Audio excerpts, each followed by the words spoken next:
Hey everybody, I want to take a couple minutes to do a welcome back video. So hopefully everybody has had access to the scores now. Just a little bit of a breakdown. There's two different documents when I sent that out. One is just the scores overall, and the other is the provisional results, which will actually go into your class and you can break down and it'll show each student and what score they got. I think that one's probably the most beneficial for data because you can start to look at typically which of the two exams the students do best at, or some of you have three exams. So something to keep in mind, if you didn't have that or you have questions about it or concerns about it, please let me know. I can come over and meet with you in person, or you can text me or whatever. So in addition to that, I hope you all had a great summer. I definitely spent a lot of mine adjusting to parenting life. And I found that a lot of times what I wanted to do was more aspirational than practical. In addition to that, so hopefully you all kind of getting ready, getting prepared for the school year. If you need anything, I've gotten a few queries about books. So I'll let you know that I did order the books that were asked for last year and they never came. I remember Teresa was checking on it, in like March or April when I came back from paternity leave, and they had never been processed. So I have ordered the new psychology book, and the marine science book.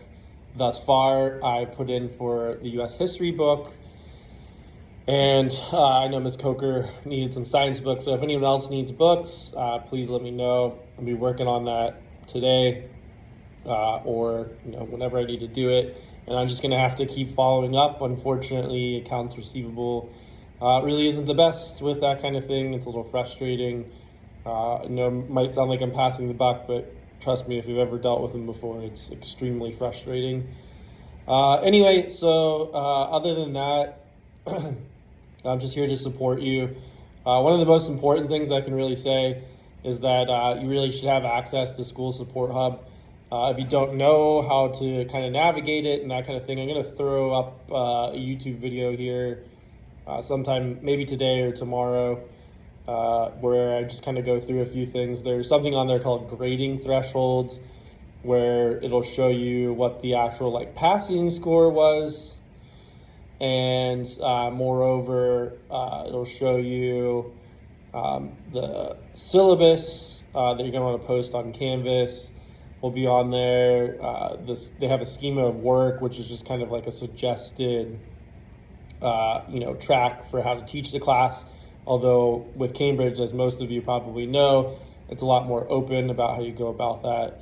And then there's also all the past exams and the specimen papers, which is just a practice exam that they give out. And then there's graded exams and all that. It's a really wonderful resource. If I had a couple notes, I would say, something that I've kind of learned, using those exams and the exam notes and that kind of thing is highly beneficial. I think that, we as educators, and especially pretty much all of us have been doing it for over 10 years now, or, at least over 5 years. So we have ideas of okay, well, we're going to use YouTube videos and we're going to use a book and that kind of thing, which is great. But this is, a whole different ball game in the sense that, we don't really know exactly what the Cambridge graders are looking for at times, and that's really going to be the best gauge. And I think exposing them to the test as much as possible, especially as you get kind of close, as we slide into third quarter, as we get close to actually testing in the June series, you really want to expose them to the test as much as possible. Do practice test. I will note too that a lot of kids that there's a time element to all the exams, so a lot of them will really struggle with that aspect if you don't do practice exams. They have to kind of know how to utilize their time well. And that's just some general tips. As per the scores, I went to a Cambridge coordinator meeting yesterday. I would say that pretty consistently I heard, and I was talking to Ms. Flanagan, who used to work here, who's teaching thinking skills now, that it really just was a mixed bag.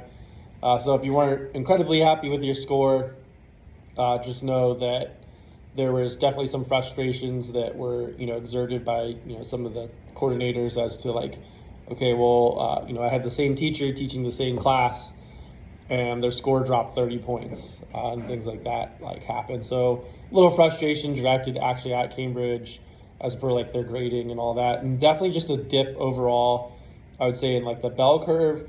We're seeing like a lot more E's and D's than like A's and B's. Granted, we didn't see a ton of A's before, but I was looking, there's very few, if any, A's on any exam, that kind of thing. So just keep that in mind. And like I said, I'm here to support you. I do have a fairly full class schedule this year, as every year, but anything you need books, you need help with the Cambridge School Support Hub, you need to find this, literally any way I can possibly help you, just let me know and I'll get to it as soon as I can. And that's about it. I didn't want to draw you all in for a meeting. I know you have a million things to do, and there's like 55,000 meetings this week. So that's it. I'm here if you need me. Talk to y'all later.